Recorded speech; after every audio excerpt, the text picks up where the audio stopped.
ఈరోజు మేసం గ్రామ ప్రజలు ఎంతో అదృష్టవంతులు.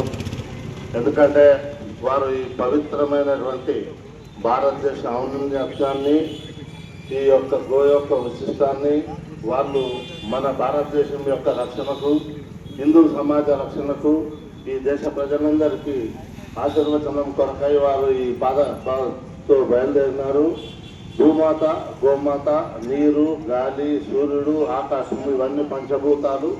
ఇవి ఎప్పటి వరకు అయితే ప్యూర్గా ఉంటాయో అప్పటి వరకు ఈ భూమి మీద మానవాళి నశించకుండా ఉంటుంది. ఏ రోజైతే ఇవన్నీ నశిస్తాయో మానవ మనుగడకే ప్రమాదం.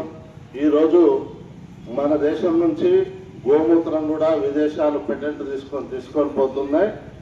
ఈరోజు క్యాన్సర్ హాస్పిటల్ టాటా వారు కూడా గోమూత్రాన్ని వాళ్ళ మందులతో పాటు ఇస్తున్నారు.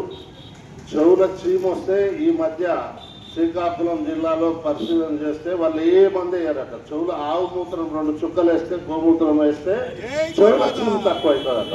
అటువంటి పవర్ఫుల్ అయినటువంటి, అటువంటి పవిత్రమైనటువంటి ఈ గోమాతను రక్షించేది మన బాధ్యత. మనం ఈ ఆవు పాలు తాగే ప్రయత్నం కూడా చేయాలి.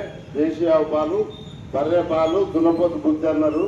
అందుకోసమే మన యొక్క సంస్కృతి, మన యొక్క షార్ప్నెస్ ఆ రోజు ఈ విధంగా ఉన్నదని గ్రహించే మన యొక్క ఉనికి మీద దెబ్బ కొట్టిండ్రు విదేశీయులు.